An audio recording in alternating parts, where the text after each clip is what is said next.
One shot video में पढ़ने वाले हैं क्लास 10 का हिंदी। मेरे प्यारे बच्चे, इस वीडियो में आप देखेगा वन शॉट के माध्यम से आप ये पूरे चैप्टर को सीखने वाले मेरे साथ, वो भी कम समय में और कम मिनटों में यहाँ पे आप सीखेंगे मेरे साथ। तो प्यारे बच्चे, हम लोग बोर्ड का जो एग्जाम आने वाला है उसमें आप यहाँ पे इस शॉर्ट मेथड से, शॉर्ट ट्रिक से आपके माइंड को यहाँ पे रिव्यू करने वाला है। आपको मैं एक एक ऑब्जेक्टिव को यहाँ पे छाट कर लेकर आया हूँ और उसे मैं केवल ऑब्जेक्टिव तक रटवाने वाला नहीं हूँ, बल्कि मैं समझाने वाला हूँ और यहाँ पे समझकर आप पूरे ऑब्जेक्टिव को अपना बना सकते हैं। तो चलते वीडियो को स्टार्ट करते हैं। आप लोग देखना मत भूलिएगा, हर एक वीडियो यहाँ पे आने वाला है, साइंस मैथ सभी का आएगा, इसी तरीके से वीडियो आने वाला है। तो फिलहाल में अभी हिंदी लगातार आज चलने वाला है। तो चलते वीडियो को स्टार्ट करते हैं। आज का ये चैप्टर है, चैप्टर 2 है हिंदी का, नलिनी विलोचन शर्मा का जो चैप्टर है यहाँ पे विष के दांत। हिंदी में आप लोग देखे होंगे चैप्टर 2 विष के दांत। तो प्यारे बच्चे, हम लोग यहाँ से इसके नाम से स्टार्ट करते हैं, यानी कि चैप्टर के नाम है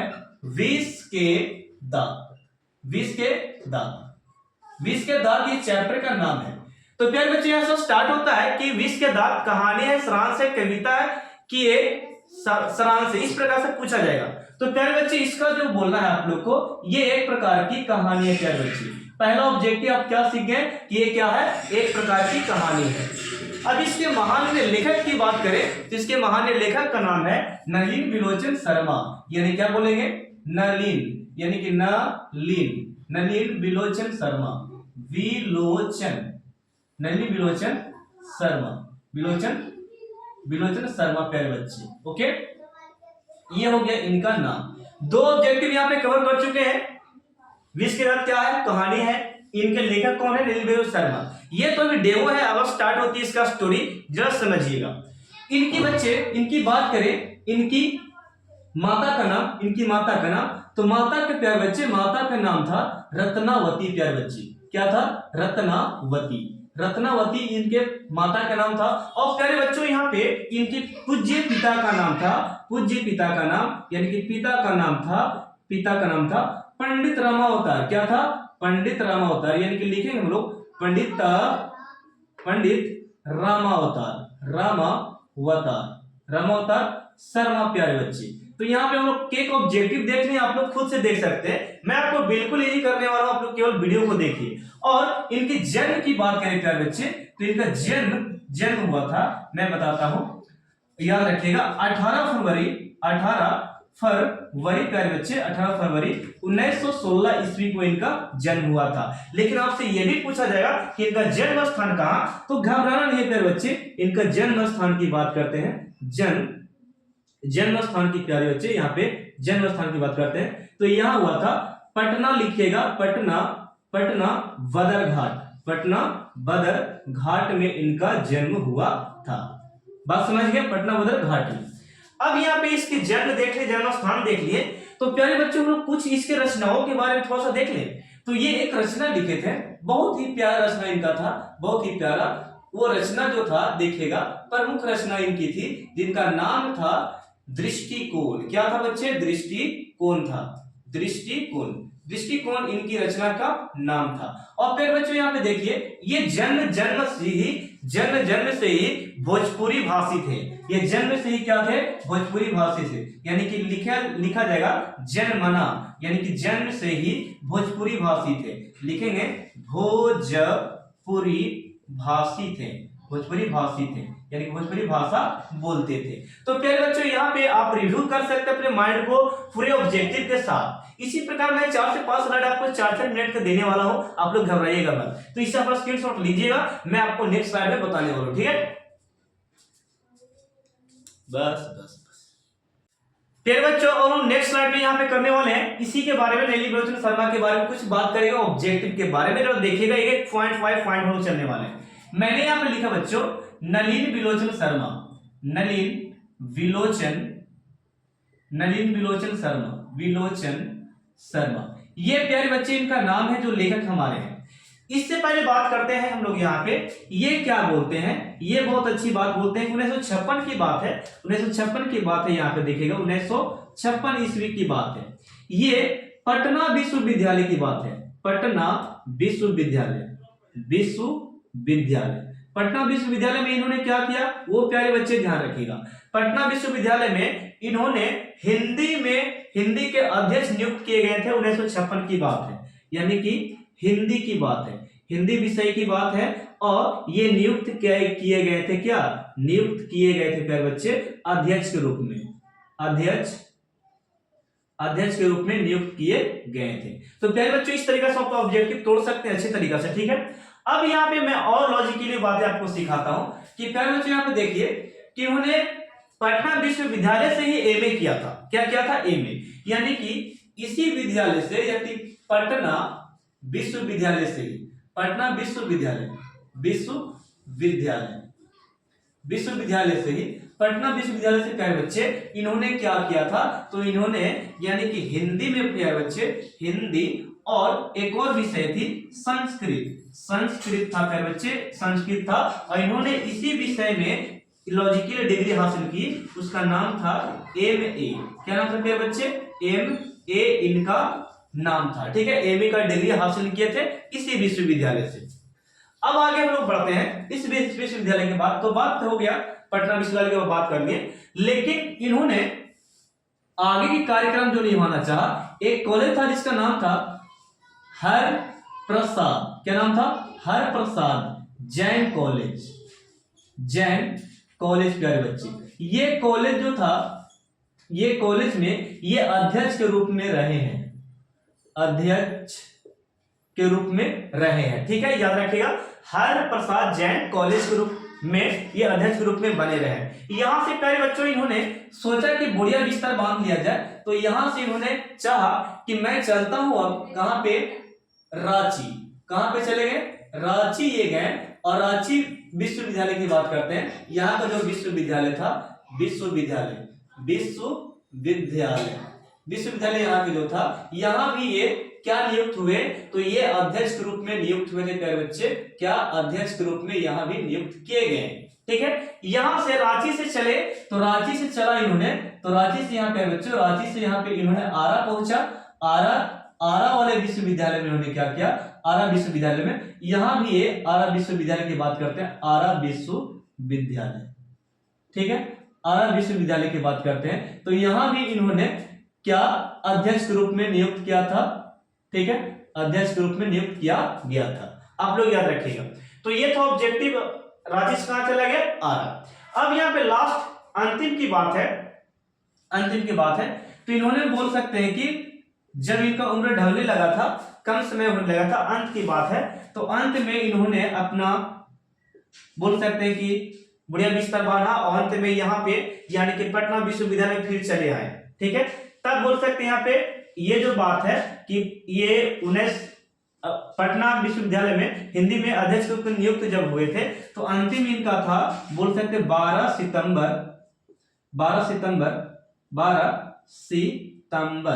सितंबर और 1961 की बात है, 12 सितंबर 1961 की बात है। यहाँ पे अध्यक्ष जब बने थे ना, तो यहाँ पे जब डेट आया ये वाला फिक्स, तो अंतिम इनका क्रियाकाल था जब इसका निधन हो गया। फिर बच्चों क्या हो गया? निधन हो गया। तो आप लोग डेट याद रखिएगा, इनका मृत्यु कब हुआ था? 12 सितंबर 1961 को हुआ था। तो इसे आप स्क्रीनशॉट लीजिए, मैं आपको नेक्स्ट स्लाइड में पढ़ाता हूं इसके लॉजिकल बातों को, ठीक है।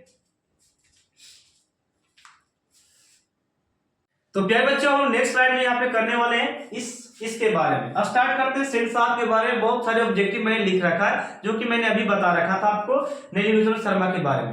तो यहाँ पे देखिए मैं स्टार्ट करता हूँ सेन साहब से। यही यहाँ पे हीरो है, यहाँ पे इस स्लाइड के हीरो है, इस बोर्ड के, ठीक है। तो मैं यहीं से स्टार्ट करता हूँ। इनकी सेन साहब की बात करते हैं। इनकी 5 पुत्री थी, इनकी 5 पुत्री, जो कि रजनी, आलो, शेफाली, आरती, सीमा थी। तो आपको यह ऑब्जेक्टिव सुनने के लिए मिलेगा कि इनकी 5 पुत्री के नाम कौन कौन थे। तो यहाँ पे मैंने लिख दिया है, ठीक है। ये पहला ऑब्जेक्टिव आपका हो गया। देन आपको बोलता है कि सेन साहब को हमेशा कार की खतरा बना रहता था। तो ये भी तो ऑब्जेक्टिव आता है। तो यहाँ पे लिखिएगा सेन साहब के कार का खतरा जो रहता था, प्यारे महाशय पुत्र का नाम था जिसका नाम था खोखा, या कह लो क्या, कासू। यानी कि कासू को ही प्यार से खोखा बोलते थे बांग्ला शब्द में। ओके, बच्चा बच्ची का शब्द होता है खोखा, खोखी बांग्ला शब्द होता है। तो यहाँ पे कासू को ही हम खोखा बोल रहे हैं और इसको ही कासू बोल रहे हैं। तो कार का खतरा जो बना रहता था, ये खोखा यानी कि कासू से बना रहता था। और भी सेन साहब का आंखों का तारा भी कहा जाता था कौन, ये कासुआ, यानी कि कासू कहा जाता था सेन साहब के बोल सकते हैं कि आंखों का तारा कहा जाता था। और नेक्स्ट बातें यहाँ पे मैं करने वाला हूं आपसे, यानी कि सेन साहब इसे इंजीनियर बनाना चाहते थे, यानी कि कासू को क्या बनाना चाहते थे, इंजीनियर बनाना चाहते थे प्यारे बच्चे। और यहाँ पे ये जो सेठ साहब महल वाले कहे जाते थे, ये भी आप ऑब्जेक्टिव में याद रखिएगा। सेठ साहब क्या कहे जाते थे, महल वाले कहे जाते थे, क्योंकि इनके पास गाड़ी बंगला और नौकर चाकर थे, इसलिए महल वाले कहे जाते थे। नेक्स्ट यहाँ पे देखिएगा, ये सेठ साहब एक दिन व्यंग रह गए किसी की बात को सुनकर। इनके यहाँ पत्रकार महोदय आए थे, इनके दोस्त आए हुए थे, यानी कि ये जो था ये पत्रकार महोदय इनके दोस्त हैं। तो ये अपने पुत्र को, यानी कि ये पूछे इससे, सेन साहब से पूछे कि आप अपने बेटे को क्या बनाना चाहते हैं। इससे पहले पूछ बैठे ये सेन साहब कि आप अपने बेटे को क्या बनाना चाहते हैं। तो पत्रकार बोलते हैं कि मैं अपने बेटे को जेंटलमैन बनाना चाहता हूं, इसलिए इनकी बात थोड़ा सा ऐड कर रह गए सेन साहब, ऐड कर रह गए इनकी बात को सुनकर, यानी कि हाँ अपना बेटा को क्या बनेगा, जेंटलमैन बनेगा। तो हाँ ऐसा इसका बात लगा, इसलिए हम बोल सकते हैं कि इनकी बातों को सुनकर ये व्यंग रह गए, ऐड कर रह गए, मतलब ये बात हो गया, ठीक है। और यहाँ पे सेन साहब के जो मैंने मित्र का नाम बोला, ये वो कौन थे, पत्रकार थे। क्या थे, पत्रकार, उनका मित्र था सेन साहब का। ये भी ऑब्जेक्टिव पूछा गया है। और हमेशा बोल सकते हैं कार की खतरा मैंने बता दिया। और यहाँ पे इनकी कार की बात करें बच्चे, इनकी कार की बात करें तो इनकी मोटर कार की कीमत जो थी 7,500 रुपया थी। कितना थी, 7,500 रुपया थी। और जो कि काले रंग की थी प्यारे बच्चे, क्या थी, काले रंग की इनकी मोटर कार था। और यहाँ पे जो कंपनी थी मोटर कार की, वो कौन सी कार थी, स्ट्रीमल इंड थी। क्या थी, स्ट्रीमल इंड थी। तो आप बताइए, इस तरीका से आप यदि 4 मिनट मेरे साथ समय दिए तो क्या यह ऑब्जेक्टिव आपके मुट्ठी में चला गया। आपको 1 घंटा मैंने दिया समय, नहीं, बिल्कुल 4 से 5 मिनट मुझे बोलने में लगा, आपको समझने में लगा। तो ये ज्यादा समय नहीं, 1 शॉर्ट वीडियो आते ही रहेगा, आप लोग देखना मत भूलिएगा। एक स्लाइड में और बताने वाला हूं, वो रहेगा कासू के ऊपर और मदन के ऊपर लड़ाई के बारे में, ठीक है। तो इससे आप स्क्रीनशॉट ले सकते हैं। धासाकरण प्यारे बच्चों, अब हम लोग इस स्लाइड में देखो करने वाले कासू के बारे में, खोखा के बारे में। अब यहाँ पे मैं स्टार्ट करता हूँ एक स्टोरी को आपको समझाने के लिए, ठीक है।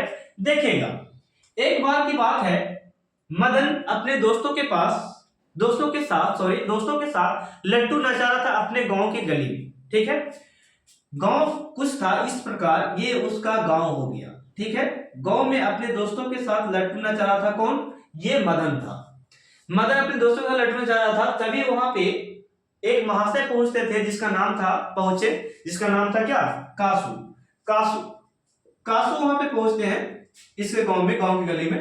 तो कासू वहां पे पहुंचकर बोलता है कि मदन दे मुझे लड्डू नचाने के लिए।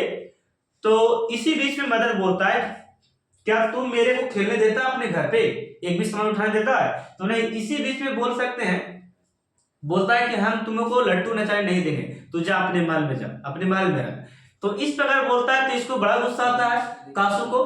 कासू ऐसा बच्चा है, थोड़ा सा चिढ़ जाता है, और तो कासू इससे लड़ने लगता है मदन से। और मदन इसका क्या करता है, इसी लड़ाई के बीच में मदन क्या करता है, मदन इसके 2 दांत तोड़ देते हैं प्यारे बच्चों। कितने दांत तोड़ देते हैं, 2 दांत तोड़ देते हैं, यानी कि मदन कितना दांत तोड़ देता है, कासू का 2 दांत तोड़ देता है। और प्यारे बच्चे इसी बीच में उसके दोस्त फरार हो जाते हैं, अपने घर की ओर भाग जाते हैं। अब यहाँ पे बात करते हैं मदन की उम्र के बारे में। तो मदन की उम्र बच्चों यहाँ पे याद रखेंगे 5 से 6 वर्ष उम्र था मदन का। और मदन हमेशा अपने पिता से पिटाते हुए रहता था मदन। और मदन के पिता की बात करें बच्चों, तो मदन के पिता का नाम था गिरधर लाल। क्या था, गिरधर लाल। यहाँ पे और भी बोलता है कि खोखा जो था कासू जो था, लट्टू के खेल में शरीक होना चाहता था। ये आपसे प्रश्न पूछेगा, यानी कि कासू जो था कौन से खेल में शरीक होना चाहता था, तो लट्टू के खेल में शरीक होना चाहता था। और यहाँ पे एक बात और कि कासू को, यानी खोखा को क्या चीज की संज्ञा दी जाती थी, तो हंस की संज्ञा दी जाती थी। यानी कि कौवे की बोल सकते भीड़ में ललक गया कौन, ये हंस, यानी कि हंस की संज्ञा किसको दिया जाता था, कासू को दिया जाता था। और एक लास्ट बात मैं बोलना चाहूंगा कि यहाँ पे कार जो था, बोल सकते कार में चमक दमक रहता था, उसको खतरा बना रहता था, तो इसी बच्चे से बना रहता था, यानी कासू से बना रहता था हमेशा, यानी कि खतरा बना रहता, ये चमक दमक का बना रहता था कि कब क्या कर देगा, कब तोड़ देगा। ठीक है, तो ये स्लाइड बस यहाँ तक, इस आप स्क्रीनशॉट ले सकते हैं। काची बोले हेलो बच्चों, ये इस चैप्टर का लास्ट स्लाइड होगा। तो अब स्टार्ट करते हैं थोड़ा सा इसके बारे में, गिरधर लाल के बारे में। तो थोड़ा सा गिरधर लाल के बारे में हम बात करते हैं। तो गिरधर लाल जो था सेन साहब का नौकर था। आप लोग याद रखिएगा, सेन साहब क्या था, नौकर था, और ये मदन के पिता थे। बात समझ में आई? गिरधर लाल कौन था, नौकर था सेन साहब का, और इसके पुत्र, प्यारे पुत्र का नाम था मदन। क्या नाम था? इनके पुत्र का नाम था प्यारे बच्चे मदन था। और ये जो मदन जो था, मदन की बात करते हैं, मदन की बात करते हैं, हमेशा हमेशा बोल सकते हैं कि हमेशा अपने पिता के हाथों पीटते रहता था। अपने पिता का तो क्या करता था, पीटता रहता था गिरधर लाल के हाथ में, क्योंकि ये हमेशा ये किसी से लड़ जाता था मदन। ठीक है, किसी न किसी को नुकसान पहुंचा देता था, खाने किसी को मार देना, किसी को पीट देना, तो ये हमेशा पीटते रहता था मदन। हमेशा डर लगा रहता था कि ये पिटाते ही रहता है मदन अपने पिता से। और यहाँ पे इसके बारे में बात करें बच्चे, तो मदन जो था, मदन सॉरी बोल सकते, गिरधर लाल जो आता था निम्न मध्य वर्ग में आता था। कहने का मतलब तात्पर्य इसका ये हो गया कि ये थोड़ा सा नीचे वर्ग में आते थे, नीचे जाति में आते थे, जो जिसमें मजदूर होते हैं, थोड़े से पढ़े लिखे होते जरूर है, लेकिन निम्न मध्य वर्ग में ये सब आते हैं। तो ये इसका जो फैमिली था निम्न मध्य वर्ग में आता था। ठीक है, आगे मैं बताता हूं कि एक बार की बात है, गिरधर लाल खूब बोल सकते हैं कि खूब डांट खाया था, यानी कि फटकार खाया था। मैंने लिखा गिरधर लाल एक बार खूब फटकार इसको लगाया गया, किसके द्वारा? तो लगाया गया था, फटकार जो लगाया गया था तो सेन साहब के द्वारा लगाया गया था, गिरधर लाल को फटकार लगाया गया था। तो क्यों लगाया गया था वो मैं बताता हूं कि एक बार की बात है, मदन इसके कार को छू दिया थोड़ा सा, यानी कि सेन साहब के कार को छू दिया था थोड़ा सा। तो इसी बीच में इसका जो नौकर था ना, सेन साहब का नौकर, इसको धक्का दे दिया। इसी बीच में मदन जो था नौकर को, यानी कि सेन साहब के नौकर को मारने दौड़ा। तो इसी बीच में इसकी मम्मी जो आती है, यानी कि बोल सकते हैं मदन की मम्मी आ जाती है, तो उसको पकड़कर ले जाती है अपने घर। ठीक है, इसी बीच में बोल सकते हैं कि अपने नौकर को भेजता है ये सेन साहब, और बुलाता है किसको? गिरधर लाल को बुलाता है। और इसी बीच में इसको अच्छा खासा ये फटकार लगाता है कि इस तरह के बच्चे आगे चल के गुंडे और बदमाश बनते हैं। ये सुना रहा है किसको? गिरधर लाल को सेन साहब सुना रहा है। ठीक है, ये बात है। और यहाँ पे एक ऑब्जेक्टिव मैं बताता हूँ इस वाणी के साथ। यहाँ पे ये लड़कियां इसमें बताया गया है, लड़कियां जो बताया गया कठपुतली के समान बताया गया, यानी कि सेन साहब के यहाँ पे जगह पे माता पिता, यहाँ पे लिखेंगे माता पिता, यानी कि इनकी 5 जो लड़कियां थी ना सेन साहब की, तो ये माता पिता जो है अपने बच्चों को कठपुतली के समान, बच्ची को कठपुतली के समान मानते थे, ये 5 लड़की को। ठीक है, एक लास्ट बात मैं बोलना चाहूंगा इस चैप्टर के लिए यहाँ पे कि बांग्ला भाषा की बात करें प्यारे बच्चे, बांग्ला भाषा की, तो बच्चा बच्ची का अर्थ होता है खोखा खोखी। क्या होता है? खोखा खोखी होता है। बांग्ला भाषा का जो अर्थ होता है बोल सकते हैं बच्चा बच्ची, और इसका अर्थ बोल सकते हैं कि बच्चा बच्ची का जो अर्थ निकलता है बांग्ला भाषा में खोखा खोखी निकलता है। और मैं इसी तरह से आपको और चैप्टर में लेकर आना चाहता हूं। अब मैं अपनी वाणी को समाप्त करता हूं। यहाँ पे आप लोग प्रैक्टिस इसी तरीके से हर एक वीडियो करने वाले हैं मेरे साथ एग्जाम तक। ठीक है, तो इसे आप स्क्रीनशॉट लीजिए। मैं मिलता हूं नेक्स्ट चैप्टर में आपको अगले अध्याय में। ठीक है, इससे आप स्क्रीनशॉट ले सकते हैं। अब सारा वीडियो हो गया बंद।